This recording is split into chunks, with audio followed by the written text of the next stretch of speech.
Telangana studio से मैं भूपेश कुमार आपका स्वागत करता हूं अपने अचीवर्स प्रत्युष पुष्कर तथा सचिन सिन्हा के साथ। आज के इस कड़ी में एनुअल रिजल्ट अनाउंसमेंट 2020-21 के बाद जो सीपीएसई परिवार के बच्चों ने इतना अच्छा रिजल्ट दिया, जैसा कि हम अचीवर सीरीज चला रहे हैं, अचीवर स्टॉक कर रहे हैं, इनके सफलता की जो कहानी है, जो सक्सेस टिप्स है, आपसे साझा कर रहे हैं। इसी कड़ी में आज हमारे समक्ष है सीजीएल 2018 में पास किए हुए दोनों योद्धा, जो रिजल्ट 1 अप्रैल 2021 को आया, उसमें इस 53 बच्चे का जो सिलेक्शन यहां से हुआ है, उसमें ये 2 बच्चे का भी नाम रजिस्टर्ड है ऑन रिकॉर्ड। तो इसी संदर्भ में प्रत्युष पुष्कर का सिलेक्शन हुआ है और इनको विभाग मिला है सीजीडीए ऑडिटर, राइट? Yes sir. साथ ही साथ सचिन सिन्हा को भी मिला है सीजीडीए ऑडिटर, ऐसा ही है? Yes sir. आप दोनों को बहुत बहुत बधाई, है ना? इतने अच्छे जॉब पाए हैं, केंद्र सरकार का जॉब पाए हैं, कैसा लग रहा है? अच्छा लग रहा है सर, थैंक यू। अच्छा जॉब पाकर अच्छा लग रहा है? Yes sir. आपको कैसा लग रहा है? अच्छा लग रहा है सर। सचिन के बारे में इसी शो में एक चीज और बताना चाहेंगे कि इनके अपने भाई, सगे भाई भीनी के साथ यहाँ पे पढ़ते थे और उनका नाम है, आप ही बताइए। संकेत सिन्हा। संकेत सिन्हा। और संकेत सिन्हा आज उपस्थित नहीं हुए हैं क्योंकि वो राउरकेला में भी है, ऐसा ही है? Yes sir. वो यहाँ पे प्रेजेंट नहीं है, इसलिए संकेत को भी इस वीडियो के मार्फत बहुत बहुत बधाई, क्योंकि उनको मिला है ईडी यानी एनफोर्समेंट डायरेक्टरेट में उनको मिला है, राइट? Yes sir. हाँ? यस। तो एक घर के 2 सगे भाई और दोनों सगे भाई को एक ही परीक्षा में सफलता मिलना कितनी बड़ी बात है। परिवार में कैसी खुशी का माहौल है, बताइए। सर बहुत खुश है सब कोई, एक साथ में 2 रिजल्ट हो गया, ये घर में बहुत बड़ा अचीवमेंट था। तो संकेत को, जो अभी नहीं है इनके भाई, उनको मिला है ईडी एनफोर्समेंट डायरेक्टरेट और उनका जो जोन में रैंक भी काफी ऊपर है। तो जाहिर सी बात है, संकेत भी जब पटना आएंगे तो आपसे मुलाकात उनकी हो जाएगी। और सचिन और संकेत दोनों सगे भाई हैं, दोनों यहां पढ़े हैं, दोनों को एक साथ जॉब मिला है। प्रत्युष पुष्कर को भी सचिन सिन्हा के साथ दोनों एक ही विभाग में दोनों जा रहे हैं। तो जाहिर सी बात है, आज सीजीएल के बारे में ढेर सारे इनसे हम लोग बात करेंगे, जानेंगे। सीजीएल में बहुत लोग कुछ ना कुछ हमेशा लगा रहता है, कभी एग्जाम के बारे में, कभी रिफॉर्म के बारे में, तो कभी प्रोसेसेस के बारे में, बहुत तरह की बातें सुनने में आता है, राइट? तो क्या लगता है प्रत्युष कि एक विद्यार्थी को सीजीएल की परीक्षा पास करने के लिए क्या नहीं करना चाहिए? सर सबसे पहले तो सर एक अच्छी गाइडलाइंस की बहुत ज़रूरत होती है, जो कि आपको सीपी के थ्रू गाइडलाइंस मिलती है। और एक सबसे इम्पॉर्टेंट चीज़ है, आपको सेट अगर आप कोई भी देते हैं तो उसका रिव्यू जरूर करें। बिना रिव्यू के वो कोई फ्रूटफुल नहीं होगा। लोग, जैसे मैं भी सीपी ज्वाइन करने से पहले काफ़ी सारे सेट देता था, लेकिन रिव्यू नहीं कर पाता था। लेकिन यहाँ आने के बाद रिव्यू करता हूँ तो उसका काफ़ी हेल्प मिला, फायदा मिला। तो प्रत्युष और सचिन के पास हम आगे जाएं और इनसे ढेर सारी बातें करें, उसके पहले इनका एक छोटा सा सम्मान। चलिए, प्रत्युष बहुत मुकद्दर वाले को ये मेडल मिलता है ना? अच्छा लग रहा है आज? चलिए, बधाई हो आपको।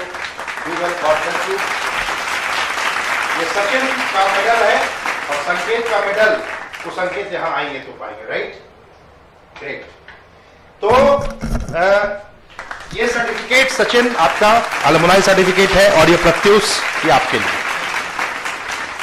तो चलिए इनसे बात करते हैं, ढेर सारी बातें इनसे करनी है। सचिन और प्रत्युष दोनों इंजीनियरिंग ग्रेजुएट हैं, दोनों उड़ीसा से, कलिंगा से और कोनार्क से ये लोग इंजीनियरिंग किए हैं, उसके बाद इधर आए हैं। सचिन के भाई संकेत सिन्हा, जिनको ईडी मिला है, वो नॉर्मल ग्रेजुएट हैं। उनका ऑनर्स क्या था? Statistics honours. स्टैटिस्टिक्स। और आपका इंजीनियरिंग क्या था? Mechanical engineer. उसके बाद आपने जॉब किया?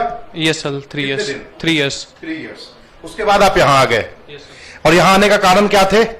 सर ये सर कजन थे जिन्होंने हाँ ऑलरेडी यहाँ से वो शिक्षा दीक्षा लिए थे। राकेश सिन्हा, जो ऑलरेडी अभी क्या काम कर रहे हैं? वो एक्साइज इंस्पेक्टर। तो राकेश सिन्हा इनके कजन है जो एक्साइज इंस्पेक्टर है, उनके द्वारा इनको मालूम चला और ये उड़ीसा से यहाँ आ गए, ऐसा ही कुछ है? Yes sir. ग्रेट। और प्रत्युष, आपने इंजीनियरिंग कहाँ से किया? कलिंगा से सर, भुवनेश्वर। तो कब किया आपने? कुछ जॉब किया उसके बाद? सर मैंने जॉब किया था 1 साल, लेकिन सर उसमें कुछ ग्रोथ नहीं था, तो फिर मैंने सोचा गवर्नमेंट जॉब के लिए प्रिपेयर करता हूँ। तो आपने सीजीएल में लगा सर। फिर मैं यहाँ पटना आया तो फिर मैं सीपी ज्वाइन किया उसके थ्रू।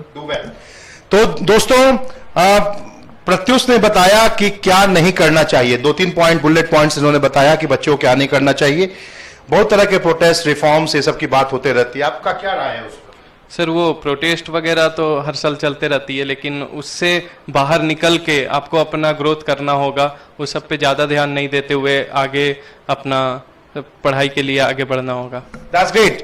साथियों, एसएससी सीजीएल की तैयारी करने वाले वो तमाम लाखों विद्यार्थी के लिए इनकी जुबानी बहुत मैटर करती है, क्योंकि यहां आए हुए सारे अचीवर्स जो पास किए हैं उन सबका एक ही कॉमन बात है कि भाई इन चीजों से आपको थोड़ा दूर रहना होगा, तभी आप जो है पढ़ाई पर फोकस कर पाएंगे। राइट, ऐसा ही कहना है आपका। चलिए अब हम बात करते हैं कि सीजीएल पास करने के लिए, पास तो बहुत लोग करते हैं, पीटी पास करते हैं, मेंस पास करते हैं, मेरिट लिस्ट नहीं बनता है, कभी 528 का लफड़ा आ जाता है, कभी यूएफएम का लफड़ा आ जाता है, कुछ ना कुछ होते रहता है। लेकिन आप लोग फिर भी यहां इतने बच्चे आपके आंखों के सामने सफल हो रहे हैं, चाहे सीजीएल की बात हो या बैंक की बात हो, हर जगह इनका रिजल्ट सीपीएसई परिवार के बच्चे का रिजल्ट आ रहा है। तो भाई क्या है आपकी स्ट्रैटेजी, क्या है, आप क्या मैसेज देना चाहते हैं सीजीएल की तैयारी करने वाले बच्चों के लिए कि उन्हें करना क्या चाहिए? पहले तो जब स्टार्टिंग से ही आप प्रिपरेशन के लिए जब लग रहे हैं तो पीटी, मेंस, डिस्क्रिप्टिव और सीपीटी चारों सेक्शन को एक ही साथ स्टार्ट करना चाहिए। और सब जैसे रीजनिंग, जीएस, मैथ, इंग्लिश चारों सेक्शन पे इक्वली ध्यान देना चाहिए, ताकि कहीं पे आप लैक ना कर जाएं, क्योंकि हर एक चीज़, हर एक मार्क्स इंपॉर्टेंट होता है आखिरी तक। और आप जैसे ही रेस ट्रैक में आप दौड़ते हैं तो उसी टाइप का ये है तकरीबन मार्क्स। तो जैसे ही आप स्टार्टिंग में ही लीड ले लेते हैं तो ये आपके लिए बहुत फायदेमंद रहता है। अगर आपका कहीं पे भी थोड़ा सा भी अप डाउन भी होता है तब भी आपको होप नहीं लूज करते हुए सोचिए कि बस आगे अब अच्छा करना है। तो आपने बोला कि रेसिंग ट्रैक में लीड लेने की बात, राइट? तो पीटी में कितने नंबर से लीड लेना चाहिए? लगभग से 40 to 45 मार्क्स। आपको क्या लगता है? अगर कट ऑफ से आकर 40-45 नंबर ऊपर है। आपका इस बार जिसमें परीक्षा में हुआ उसमें कितना नंबर एक्स्ट्रा था आपको? सर मेरा पीटी में कट ऑफ गया था सर अप्रोक्स 135 का, सर मेरा 180 था। आपका? मेरा 170 था। तो आप देख रहे हो बच्चों, ये जो बार बार अचीवर्स बोल रहे हैं उनकी जुबानी पे ध्यान रखना और वैसा ही स्ट्रैटेजी आप करना। तो मतलब पीटी में इनको 35-40 नंबर एक्स्ट्रा लाना पड़ेगा, ऐसा कहना है आपका, राइट? सर लोग जीएस सेक्शन को काफी नेग्लेक्ट करते हैं, लेकिन जीएस सेक्शन आज के टाइम पे काफी इंपॉर्टेंट हो गया है। अगर आपको अच्छा स्कोर करना है, लीड लेना है, तो जीएस में आपको 40 प्लस आपको स्कोर करना होगा। अच्छा, बहुत सारे बच्चे हैं जो हम लोग देखते हैं कि सीजीएल में पीटी पास कर जाते हैं, बट वो थ्रेशोल्ड पे रहते हैं, नीचे में रहते हैं। मतलब यदि 135 कट ऑफ गया तो उनका स्कोर 135 से 150 के बीच में ज्यादातर बच्चों का होता है। क्या वैसे बच्चों का मेरिट बनना संभव आपको लगता है होगा? सर आज के टाइम पे बहुत मुश्किल होता है ये चीज़ बनना, और वो लोगों को शुरू से ही जीएस और बाकी जो सेक्शन है उस सब पे भी इक्वली इंपॉर्टेंस देना। तो दोस्तों ये मैसेज बहुत क्लियर है, इस चीज को ध्यान से सुनो। ऑल्दो सीईटी अब आने वाला है, जैसा आप जानते हो, अब टीयर 1 की जगह पे सीईटी होगा, लेकिन फिर भी तुझे कोई भी एग्जाम देते हो तो उस पर तुझे बारीकी से पूरा फोकस करना पड़ेगा, जिससे स्कोर जो है कट ऑफ है उससे 35 से 40 नंबर एक्स्ट्रा लो। आपको डिस्क्रिप्टिव के बारे में क्या कहते हैं? सर डिस्क्रिप्टिव का तैयारी शुरू से ही करना होगा। अगर आप डिस्क्रिप्टिव, बच्चे क्या शुरू से करते हैं? मार्केट में आपके बहुत सारे दोस्त साथी जो यहाँ नहीं पढ़े होंगे, जो आप जानते होंगे, क्या शुरू से जनरल लोग मेंस हो जाने के बाद ही डिस्क्रिप्टिव में लगते हैं, लेकिन ये सर एक गलत बात है। सुन रहे हो, बहुत लोग ऐसा बोले हैं आपको। लेकिन सर शुरू से ही लग जाना चाहिए। अगर आप प्री के टाइम, प्री देने के जस्ट बाद आप मेंस में लग जाइए, और मेंस के साथ साथ 1 घंटे अगर आप डिस्क्रिप्टिव दे रहे हैं तो अगले काफी फ्रूटफुल रहेगा। आपको क्या लगता है सचिन? सर सेम थिंग कि आपको शुरू से ही डिस्क्रिप्टिव के लिए लगना होगा, क्योंकि ये भी आपको मार्क्स देता ही है जो आपको बाद में लीड देगा। तो इसके लिए आपको शुरू से ही मेंस की स्ट्रैटेजी क्या आपने बनाई थी? मेंस की स्ट्रेटेजी यही था कि हमेशा आपको सेट तो बनाते रहता है, क्योंकि सब कोई सेट बनाते ही हैं, स्पेशली उसको रिव्यू करना और उसको स्मार्ट वे में जितना शॉर्ट तरीके से आप उसको सॉल्व करने का ट्रिक्स जानते हैं, उस चीज आपको हमेशा फायदेमंद देगा। सीपीटी के बारे में क्या कहना है? तो सीपीटी के लिए सर, उसके लिए आपको शुरू से, क्योंकि टाइपिंग ऐसा चीज़ है जो एक दिन में नहीं आ पाता है, उसके लिए आपको अगर कंटिन्यूसली 6 महीने मिनिमम चाहिए।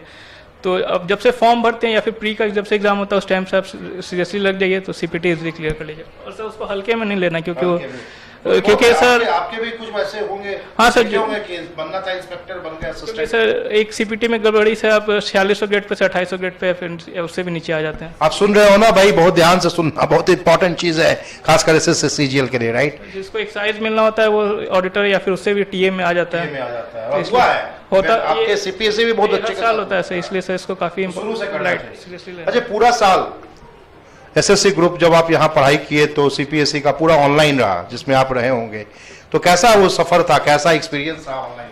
सर ऑनलाइन का सफ़र अच्छा था, ऑफलाइन टाइप नहीं था। ऑफलाइन तो हमेशा फ़ायदेमंद रहे ही हैं, लेकिन एटलीस्ट बहुत अच्छा था फिर भी कि एटलीस्ट लगे रहे उस चीज़ के लिए, और कभी भी पढ़ाई से मतलब रिलेशन नहीं टूटा। और एक जैसा यहाँ पे माहौल होता था, लगभग कम्पिटिटिव माहौल हम लोग को घर पे भी मिल गया।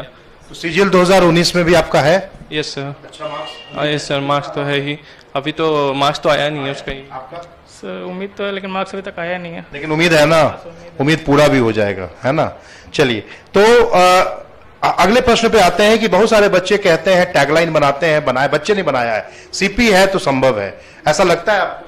यस सर, ये तो बिल्कुल सही बात है कि सीपी है तो संभव है ही, क्योंकि जब इससे पहले तैयारी शुरू किए थे तो एक लग रहा था कि फील्ड में बस दौड़ रहे हैं। सीपी में आप सीपीएससी फैमिली में मतलब एक डायरेक्शन मिला कि यहाँ तक पहुँचना है तो इस वे थ्रो से पहुँचो तो सही रहेगा, तो इसलिए सीपी है तो ऑलरेडी संभव। सर सेम, और एक यहाँ पे एक और बात है कि सर यहाँ पे एक ग्रुप मिल जाता है, कम्पिटिटिव इन्वायरमेंट मिल जाता है, और हर फील्ड के आपको यहाँ पे मतलब लोग एक्सपर्ट मिल जाएंगे, जैसे रीजनिंग, मैथ, जीके, तो आपको वो काफी हेल्प करता है ओवरऑल एग्जाम क्रैक करने में। तो आप सचिन और संकेत दोनों एक साथ रहते थे यहाँ पे? यस सर, एक ही साथ। तो दो भाई एक साथ पढ़ते थे तो फायदा मिला होगा, 2 + 2 = 5। हाँ सर, फायदा तो मिला ही है, क्योंकि कुछ लैक मेरे में था, कुछ उसके में था, तो दोनों से वो चीज़ पूरा हो ही जाता था। लेकिन परिवार में तो काफी खुशी का माहौल होगा। हाँ सर, काफी सब लोग काफी खुश हैं सर। काफी खुश है। हाँ सर। और ऐसा आप जानते हैं कि जैसे आप लोग अभी ऑडिटर पास किए हैं, लेकिन अभी जाहिर सी बात है आप 19 में भी एक्सपेक्ट करेंगे, 19 से भी बेहतर 20 में भी एक्सपेक्ट करने की बात हो सकती है, चूंकि आप अभी एज ए स्टूडेंट लगे हैं। तो आपको मालूम है कि सीपीएससी फैमिली में हम लोग वर्किंग प्रोफेशनल्स के लिए भी एसएससी डिवीजन ग्रुप स्टार्ट करने जा रहे हैं, जिसमें कि जो भी वर्किंग लोग हैं, जो जैसे सीएचएसएल वाले, सीजीएल वाले, ऑडिटर वगैरह वगैरह, और उनको अपग्रेड करना है, सीजीएल में और अच्छा करना है, अगले साल और देना है, उनके लिए भी एक ग्रुप स्टार्ट हुआ है ऑनलाइन मोड में। तो क्या ये आपको लगता है इनिशिएटिव आप जैसे बच्चों को फायदा देगा? यस सर, वो हमेशा फायदा देगा, क्योंकि जो लोग सीएचएसएल में हैं वो लोग ऑब्वियसली जॉब के साथ फिर सेम माहौल वो सिटी पे नहीं मिल पाता है, तो वो लोगों को ऑब्वियसली यहाँ से फायदा तो होगा। हाँ सर, काफी फ्रूटफुल होगा, क्योंकि सर जॉब में के साथ साथ अगर आप एक पढ़ाई स्टडी के टच में रहेंगे तो काफी हेल्पफुल रहता है सर। सो दोस्तों, मुझे उम्मीद है कि आपको ये शो काफी अच्छा लगा होगा। आप इसको ज्यादा से ज्यादा लोगों के तक पहुंचाइए, हिंदुस्तान में शेयर कीजिए, जिससे कि सीजीएल, एसएससी सीजीएल में जो भी एग्जाम नहीं होते हैं, जो बहुत परेशान होते हैं, उनको हकीकत पता चल सके क्या करना है और क्या नहीं करना चाहिए। Thank you very much. Thank you sir. Thank you.